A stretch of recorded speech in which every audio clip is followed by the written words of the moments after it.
તો બેટા આજનો આપણો જે ટોપિક છે, જે લાસ્ટ લેક્ચર ચેપ્ટર 10 આપણે સ્ટાર્ટ કરી દીધું છે અને આપણે શું જોયું છેલ્લા લેક્ચરમાં? દબાણ અને ઘનતા. ઘનતા જોઈ લીધી બધાએ? હા, દબાણ અને ઘનતા આપણી પૂરી છે. આજના ટોપિકમાં બેટા જો ચોપડીમાં 10.2.1 છે, 10.2.1 છે અને ટોપિક નું નામ છે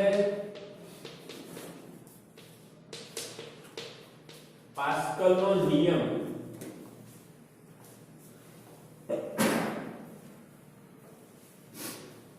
શું છે ટોપિક નું નામ?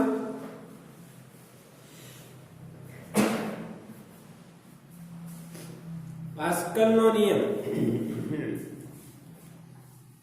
તો ભાઈ પાસ્કલનો નિયમ શું છે? નિયમ છે તો એની સાબિતી શું છે? અચ્છા, પાસ્કલ નામ તો સાંભળ્યું છે ને તમે? કોનો એકમ છે પાસ્કલ? કોનો એકમ છે પાસ્કલ? કોનો એકમ છે બોલો, યાદ કરો. પાસ્કલ કઈ ભૌતિક રાશિનો એકમ છે? દબાણ. યસ, ફેનિલ નો આન્સર રાઈટ છે. દબાણ. પાસ્કલ કોનો એકમ છે? દબાણ. એટલે પાસ્કલે દબાણ પર એક રિસર્ચ કરી હતી. એ રિસર્ચ આપણે ભણવાના છે, જેને પાસ્કલનો નિયમ કહેવાય. પાસ્કલે બેટા એવું કીધું હતું કે સ્થિર તરલમાં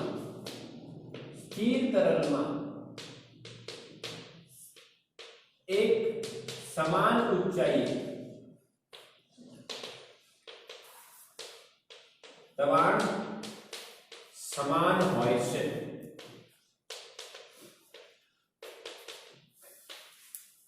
આ પાસ્કલનો નિયમ છે. સ્થિર તરલમાં એક સમાન ઊંચાઈએ દબાણ સમાન હોય છે. બે નિયમ છે, એક આ છે અને બીજું બી છે, પણ એ બી દબાણનો નિયમ છે, પાસ્કલનો સેમ નિયમ છે, પણ એ બીજી રીતના છે. નિયમ એવો છે, અદબનીય તરલમાં જો તમે કોઈ વસ્તુ ડુબાડો તો જ્યારે તરલ સ્થિર હોય ત્યારે વસ્તુના દરેક બિંદુ પર દબાણ એક સમાન હોય જ છે, એવું પાસ્કલે કીધું.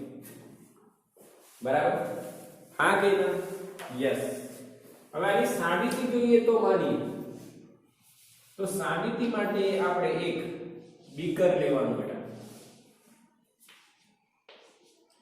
અને એમાં તરલ ભરી દેવાનું અને એની અંદર એક પ્રિઝમ ડુબાડી આપણે. શું ડુબાડી બેટા?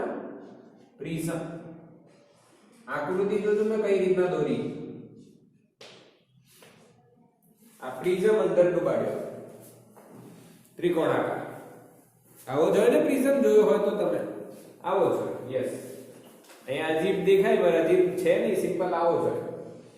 હવે એમાં આપણે નામ આપી બેટા, અહીંયા ધ્યાન આપજો. આને A, આને B, આને C, અહીંયા A' એની બાજુ પર, B ની બાજુ પર B' અને C ની બાજુ પર C'. એટલે બતાવો આ પ્રિઝમની કેટલી બાજુ છે, ગણો જોઈએ.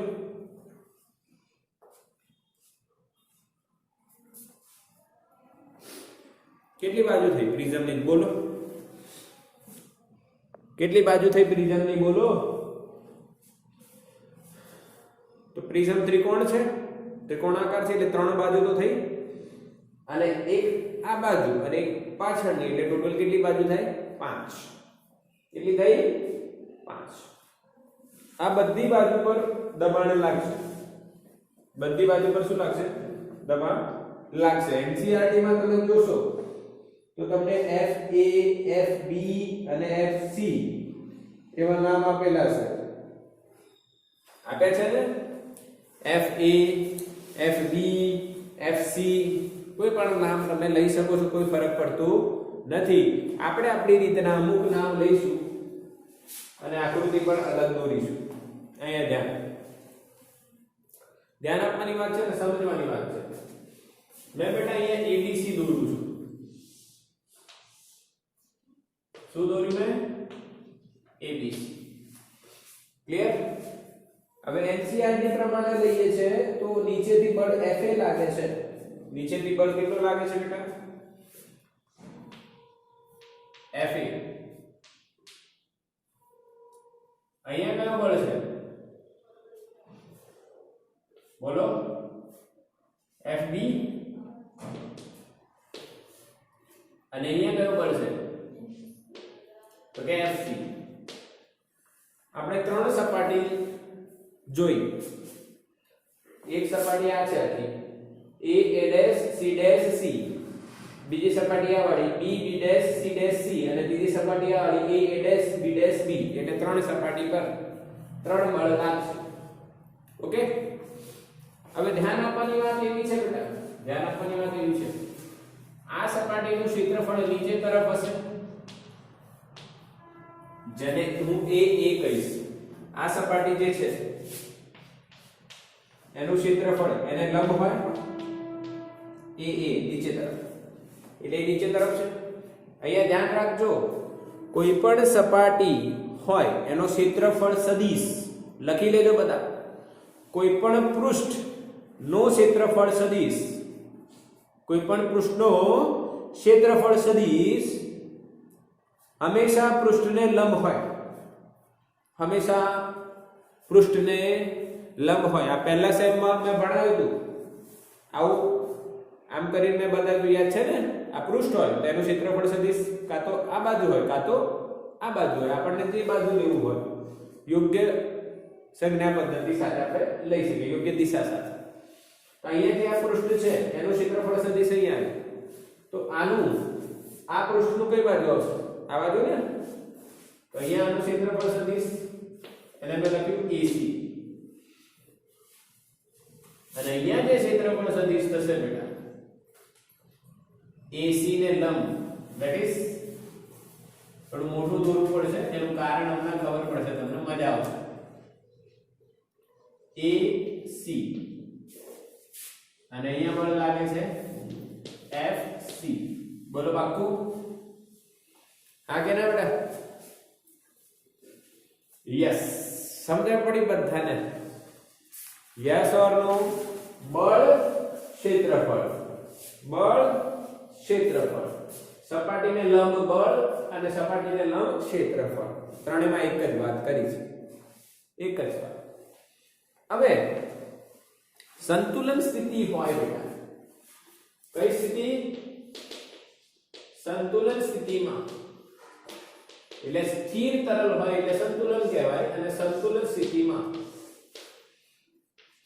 તમે એવું લખી શકો સમેશન F y x દિશાના બળો નો સરવાળો શું થાય? 0, અને સમેશન F y દિશાના બળોનો સરવાળો શું થાય? 0. પાક્કું કે નહીં? હા કે ના મેસેજ કરો. સમજણ પડી? યસ ઓર નો?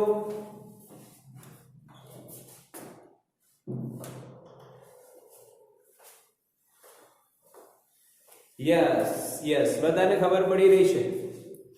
બધાને દેખાઈ રહ્યું છે? યસ.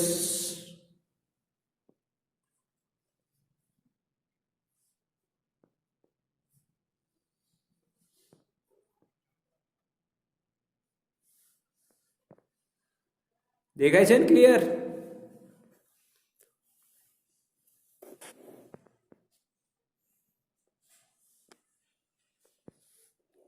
ओके चलो ठीक. Okay okay okay. હવે જો આ બળ કઈ દિશામાં છે? x દિશામાં. આ બળ કઈ દિશામાં છે?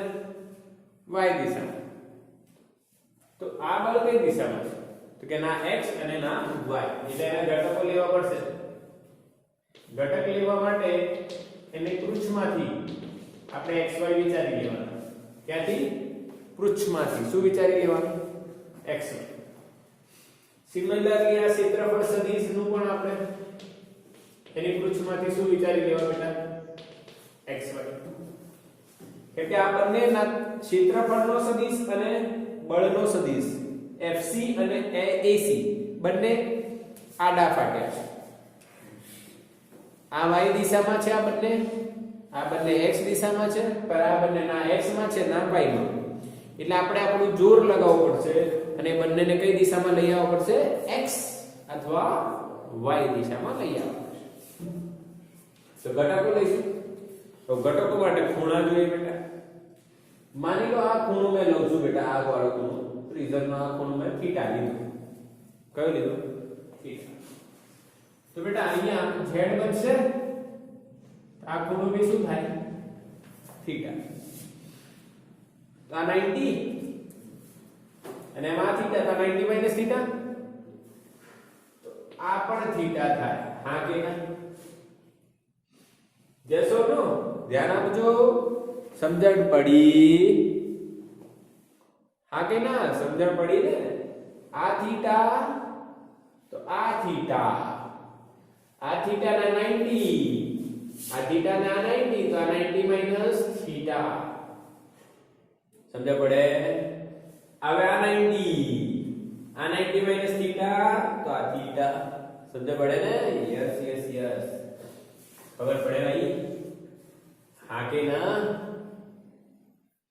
ચલો ઠીક હવે આને એક દિશા વિચારીએ તો જો ભાઈ આ z બન્યું આ ખૂણો બી શું થયો બેટા થીટા બોલો દેખાય છે clear yes or no yes આ z બન્યું ને આ થીટા તો આવી થીટા બોલો પાક્કું યસ ઓર નો હા તો પરનો આ ઘટક કયો થશે બેટા ખૂણાની પાસેનો ઘટક fc cos θ અને ખૂણાની સામેનો ઘટક fc sin θ એ જ રીતના AC ના પણ બે ઘટક થશે જો એક ખૂણાની પાસેનો ઘટક શું લખાય AC cos θ અને આ ઘટક થશે ખૂણાની સામેનો ઘટક AC sin θ આ ખૂણાની પાસેનો અને આ ખૂણાની સામેનો એટલે બે બે ઘટકમાં થઈ ગયા બધા હવે આડા ફાટ્યા એમને આપણે સીધા કરી દીધા આડા ફાટ્યા એમને સીધા કરી દીધા તો સંતુલન સ્થિતિની વાત કરીએ તો x દિશા અને y દિશાની વાત કરીએ તો પહેલા આપણે બળ લખીશું શું લખીશું બળ તો જો x દિશાના બળો જો તો કયા છે તો એક fc છે ભાઈ એક fc છે દેખાય fc એ આ બાજુ છે આ બાજુ કોઈ બળ છે બીજું જો છે કે નહીં fc sin છે ઓ અહીંયા b આવશે બેટા સોરી આ b લઈ આ c લીધું તો આ b લેવું પડે ને અહીંયા b આવશે નહીં તો કટ થઈ જતા ને આ b સાઈડ છે બેટા આ a છે અને અહીંયા c છે તો fb અને fc sin θ સિમિલરલી y દિશામાં જો બળ તો y દિશામાં નીચે કયો બળ છે ભાઈ fa અને ઉપર આવે છે fa તો નીચે કોઈ બળ છે તો કયો છે fc cos θ બોલો હા કે ના ખતમ એટલે બળનું સંતુલન વિચાર્યું હવે ક્ષેત્રફળની વાત કરીશું જો ક્ષેત્રફળ છે ભાઈ યસ યસ જો x દિશામાં કયા ક્ષેત્રફળ છે આ બાજુ AB આ દિશામાં AB છે તેની વિરુદ્ધમાં જો કોણ છે AC sin એ જ રીતે ના નીચે કોણ છે AA y દિશામાં નીચે AA અને ઉપર AC cos થઈ ગયું સિમ્પલ હા ક્લિયર હવે આપણે દબાણ લખીશું બેટા કેમ પાસ્કલનો નિયમ એવો જ છે ને કે દબાણ સમાન હોય છે દબાણ સમાન હોય છે દબાણ શું હોય છે બેટા સમાન હોય છે ઓકે બેટા ક્લિયર છે તો બેટા દબાણ લખીએ છીએ આપણે તો દબાણ કઈ સપાટી પર લખું છું પહેલા a c c dash a dash A C C dash A dash એટલે જે આ AC વાળી સપાટી છે ને એની વાત થઈ જાય. પછી આપણે લખીશું કોઈ બી આપણે તમે ગમે તે લઈશું. ચલો A થી સ્ટાર્ટ કરીએ, નીચે વાળી સપાટીથી A થી.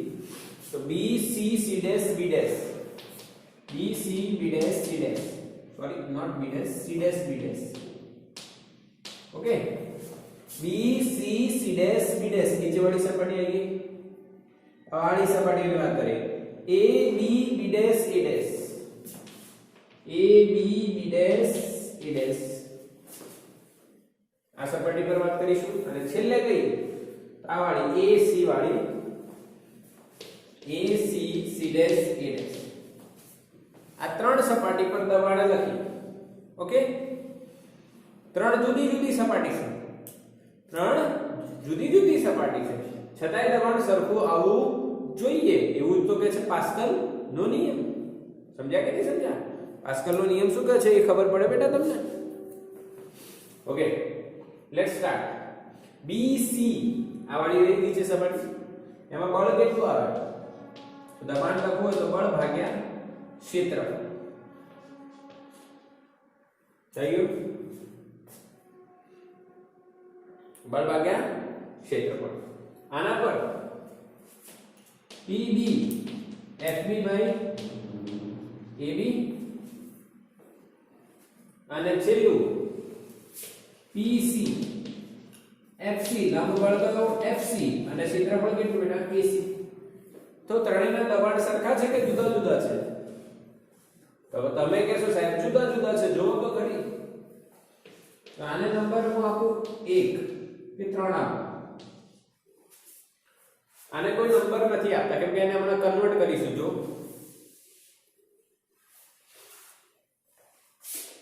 FA શું લખાય? FC cos, FA શું લખાય? FC cos theta. AA જો શું લખાય? AC cos theta કટ શું આવ્યું બેટા? FC upon AC. This is PA. પાકું ને? FA અને AA ની વેલ્યુ અહીંથી મૂકશો તો તમને FC upon AC બન્યું. બીજું જો અહીંયા FB upon AB. FB પર શું લખાય? FC sin theta અને AC sin theta. theta ની કટ sin theta કટ ને અહીંયા શું આવ્યું? FC upon AC. This is called PV. આને ઇક્વેશન નંબર 2 આપો. હવે ત્રણેય ઇક્વેશન મેચ કરો. સરખા છે કે જુદા જુદા? આ કે ના સમાન છે. તો સમીકરણ 1 પરથી શું લખી શકાય? 1 પરથી નહીં, 1 2 અને 3 પરથી. ત્રણેય બાજુએ દબાણ સમાન છે. આને કહેવાય કોનો નિયમ? પાસ્કલનો નિયમ. કોનો નિયમ કહેવાય બેટા? પાસ્કલનો નિયમ. સમજાઈ ગયું? યસ ઓર નો મેસેજ કરો ફાસ્ટ. તો બેટા અહીંયા તમારો પાસ્કલનો નિયમ ક્લિયર બિલકુલ. સ્થિર તરલમાં એક સમાન ઊંચાઈએ દબાણ સમાન હોય છે. પાસ્કલનો નિયમ ક્લિયર. ઓકે, બીજી વાત આમાં તમને મેં કીધું કે ભાઈ બધા જ બિંદુઓએ દબાણ સમાન હશે જે આપણે સાબિત કર્યું. આનો યુઝ થશે ક્યાંક ને ક્યાંક. હા કે ના? Yes yes yes. અચ્છા, હવે વાત કરીએ 10.2.2 બેટા. એકદમ ઈઝી ટોપિક અને બહુ જ મોસ્ટ આઈએમપી. લખી દો એના પર મોસ્ટ આઈએમપી. સૂત્ર તૈયાર કરો. હા, મોસ્ટ આઈએમપી. ઊંડાઈ સાથે દબાણમાં ફેરફાર. Important topic. કેવો ટોપિક બેટા? Important topic. ધ્યાન આપજો અને સમજજો કે આપણે જેમ ઊંડાઈ પર જઈએ છીએ તેમ આપણે પર દબાણ વધશે કે ઘટશે? તો આપણને ખબર છે વધે. લોજિક વિચારી કે તમે કોઈ નદી કે સમુદ્રમાં છો અને તમે સપાટી પર છો અને જેમ જેમ તમે અંદર જાઓ તો તમારા માથા પર પાણી વધે કે ઘટે? વધે ને? પાણી વધશે તો એનું બળ વધશે એટલે દબાણ વધશે ભાઈ, દબાણ વધશે. એટલે જેમ આપણે ઊંડાઈમાં જઈએ તેમ દબાણ શું થઈ જાય? વધી જાય. જેમ આપણે ઉપર જઈએ વાતાવરણમાં તો ઓક્સિજન લગાવવું પડે, દબાણ ઘટે. તમે જે આયર્નમેન ને સ્પાઈડરમેન ને બધા પિક્ચર જોતા હોય ને, એજ ઓફ અલ્ટ્રોન વગેરે, તો એ સ્પેસશિપમાં ઉપર જતો રહે છે. એ લોકો કોણ? સ્પાઈડરમેન. તો એને શ્વાસ નથી લેવાતો, એ બેહોશ થવા જાય. એટલામાં આયર્નમેન એક નવું શૂટ એને આપે છે, ખબર છે? પછી એક ડાયલોગ બોલે છે, યાદ હોય તો, કે સર, એટલે મસ્ત કોટ છે. અને પછી હિન્દીમાં બોલે છે, સરજી इसके दर्जी आप हो क्या? આયર્નમેન ને એવું સ્પાઈડરમેન બોલે છે, સરજી इसके दर्जी आप हो क्या? એવું એક સેટ કરેલું છે મસ્ત. તો કેમ એ શૂટની એને ઉપર જઈને જરૂર પડી? તો કે ઉપર જઈએ પછી નોર્મલ શૂટ ના ચાલે, દબાણ ઘટી જાય. અને દબાણ ઘટી જાય તો આપણા અંદરનું દબાણ વધી જાય, એટલે હાર્ટ એટેક આવે. એટલે એ રીતના દબાણ બદલાય છે. ઊંચાઈ સાથે દબાણમાં શું થાય? આપણે પૃથ્વીની સપાટીમાં ઊંચાઈ પર જઈએ એટલે દબાણ શું થાય? ઘટે. અને પાણીમાં જેમ ઊંડાઈમાં જઈએ એમ દબાણ વધે. એટલે એવું શીખવાડવામાં આવશે, ચિંતા ના કરતા. પહેલા આપણે ઇક્વેશન મેળવીએ. પહેલા શું મેળવીએ? ઇક્વેશન. એકદમ લલ્લુ જેવું છે. હમણાં જોયું પાસ્કલનો નિયમ એકદમ લલ્લુ ને? હા કે ના? બધા બિંદુએ દબાણ શું લેવાનું? સરખું લેવાનું. હા કે ના? બોલો, મેસેજ કરો ફાસ્ટ. તો બેટા ક્લિયર છે ને? ઊંડાઈ સાથે દબાણમાં કઈ રીતના ફેરફાર થશે એની ચર્ચા કરી લઈએ. આવો તો ભાઈ કઈ રીતના ચર્ચા કરીશું? તો ધ્યાન આપવાની વાત છે, એકદમ ઈઝી.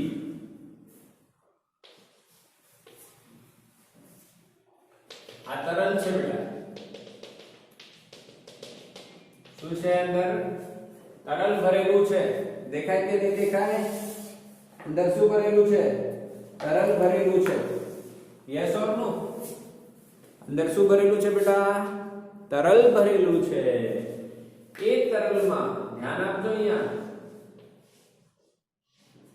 એક નળાકાર ભાગ વિચારીએ.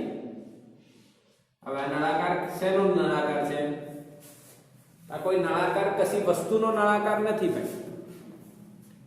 આ પાણીનો જ નળાકાર છે. પાણીમાં એક નળાકાર ભાગ વિચારી લઈએ કોઈ બી. ઓકે, અહીંયા આપણે પોઈન્ટ નંબર 1 કહીએ અને અહીંયા આપણે પોઈન્ટ નંબર 2 કહીએ. આ તરલની સપાટી છે, એનાથી આ અંતર માની લો h1 છે અને આ અંતર કેટલું? h2. તો આ તરલ ખંડ જે લીધો આપણે નળાકારનો, એની લંબાઈ કેટલી લઉં બેટા? h. કેટલી લીધી મેં? h લીધી. બોલો, કોઈ ડાઉટ? હા કે ના? યસ ઓર નો? બોલો. બિલકુલ પાક્કું ને? નો, કોઈ ડાઉટ નથી. સરસ. એટલે અહીંયા વિચારવાનું છે. શું કરવાનું છે? વિચારવાનું છે. એટલે વિચારવું અઘરું લાગશે પણ એટલું અઘરું નથી બેટા, બિલકુલ સિમ્પલ છે. આ એક તરલનો જ ભાગ છે, નળાકાર લીધો છે, જેના બે પોઈન્ટ છે, એક ઉપર અને એક નીચે. એની લંબાઈ કેટલી છે? h છે. હવે આ જે ભાગ છે બેટા, એનું ક્ષેત્રફળ આપણે a લઈએ. કેટલું લઈએ? a લઈએ. તો અહીંયા દબાણ નહીં, પરંતુ પહેલા બળ લાગશે F1 નીચે તરફ. અહીંયા કેટલું બળ લાગશે? F2 ઉપર તરફ. પાકું કે નહીં? એટલે તરલની અંદર આ ભાગ વિચારીએ આપણે તો નીચેથી તરલ ઉપર તરફ બળ લગાડે અને ઉપરનું તરલ નીચે તરફ બળ લગાડે. ઓકે, બધા બિંદુઓએ લંબરૂપે બળ લાગશે. હવે ધ્યાન આપવાની વાત છે કે આનું વજન બળ ક્યાં હશે? સિમ્પલ વજન બળ ક્યાં હોય બેટા? નીચે જ હોય ને. કેટલું હોય? mg. કેટલું હોય? mg. જો નળાકાર ખંડ અથવા નળાકાર ભાગ સ્થિર રહેતું હોય, શું રહેતું હોય? સ્થિર રહેતું હોય. જો નળાકાર તરલ ખંડ સ્થિર હોય